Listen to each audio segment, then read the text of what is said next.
ngasi oiba maroiba pausing pijari thabal chong muchat khiba naha ani sakang dabasina tamthina phuro matungda undoklamle tha asigi tara marigi numidang thabal chong muchat khiba naha ani sakang dabasingna tamthina phuro matungda siramlani khandu hundoklamle hairi Fresh na phongma paw amagi matung ina mioi ani adu sakang dabasing aduna tamthina phuraba matungda siramlagani khandagi Thawbal district ki manung channa leiba hairok haitubok pida hundoklamani thodok aduda soklaba mioi ani adudi Nepram Surjakanta chahi 38 apokpa and Robin amasung Okram Robert chahi 38 apokpa o Devananda kawi makhoi animak langathel mamang laikai dagini makhoi ani haujik hospital da laikanari Thodok adugu mari lena ngasi langathel gi maira paibi amadi club sing na sinna langathel jumjau manbi sing da pangthokpa pawimpham amada saruk yakhibi mayengbam ibemcha kobi maira paibi amana phongdokpagi matung ina tha asigi tara mari gaura cherauba nimit ka mari lena makoi animak hairok haitubuk pida thabal chong mujat kibani makoi ani butam thina phuru matungda sire khanmadagi hundoklamani laikai adumaki mioi kharana thengnabadagi hospital da pukatuna hojik Raj Medicity da laikanari makoi ani tamthina sokibana maram oiraga hojik Raj Medicity da akan mamongda laying sathariba asi kanana karigidamak satharmano haibagi langla langjin chapchana khangma ngamdrabasu singnabadi lei police na sathrakpa investigation singda maral leiba miosing adu phagatpa ngamnanaba hairoki club maira paibi amadi miyan mateng pangbiu mari leinaba singna maral leiba sing phagatuna phongpham tokpa serak pidrabadi khoisaunaraba miyamna makhal makha kayagi khungdang ching changsilakpa yai haina mahakna pawimpham aduda phongdoki Kuki loop tarukna Indo-Myanmar fencing idamak lam pithoktanaba kuki gi mari lenaba tribe singda khangankre kuki singna chatharakpa tongan malalong gi makha chatharakpoina ngasisu tongan ba kuki frup ki loop taruk lomna more border town da leiriba kuki gi mari lenaba tribe singda Indo-Myanmar border fencing damak lam pithoktanaba section thorang lokhatpuga loinana karigumba lamsing asi piramlabadi akanba action lokhatkini haibi wafam thamkre Deccan Herald gi dipol amagi matung inna kuki loop taruk lomna tha asigi tara marida more da leiriba tongan ba tribe singda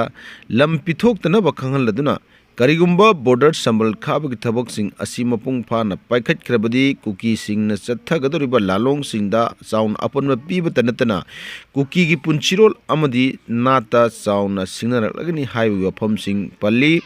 kuki sing asi illegal immigrant sing ni haibasi yumpham yawda wafam ni haina kuki loop sing aduna Pongdokladuna kuki sing safeguard pinanaba kuki gi tongan ba loop maira paibi amadi miyam sing honagadabani kuki organization sing appeal asina maram oiraga union lengakna sambal ngamkhai gi sambal khabagi thabak pakrakliba asida su sound ayetpa oirakpa yana leire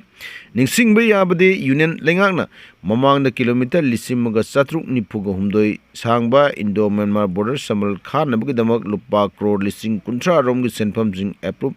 tawba laikhrabani adumokpo hojik kuki amadi maitai anigi marka thokliba irang asina maram oiraga ngamkhoi sambal khabagi thabak asi panthaduna leibani Indian National Congress ki leader Sonia Gandhi amadi Rahul Gandhi ki mathakta Enforcement Directorate na National Herald gi assets ka mari lenana charge thangatpagi mayokta Congress Party ngasi leibak sin mathungna sanction khiba khongjungi saruk ama oina Manipur Pradesh Congress Committee MPCC na susindun Imphal na laiba Enforcement Directorate ki branch office mamangda khongjang jangsinkre MPCC ki president K Megachandra CLP ki leader Okram Ibobi yauna tongan ba Congress ki masing yamlaba lusing basing amadi thaumi sing na saruk yaduna khongjang adu jangsinkhibani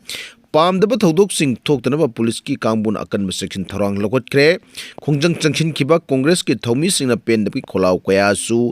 directorate ki mamangda lauki khongjang adugo mari lenana MPCC ki president K Megachandra amade CLP ki leader Okram Ibobina phongdokhibada BJP ki lengakna Congress party ki lusingba singi mathakta maral kaya pisinduna enforcement directorate thajinba Congress lusingba sing kihanba amadi jail thamjinna honabagi thong asi yamna sumdaba thongni thong asi BJP ni lengak hek parakpa matamdagi haurga ngasi pawba leptana satharakli general paper अमनी मसे मतम तकी होना India की इहान हानबा high सुयार बजानी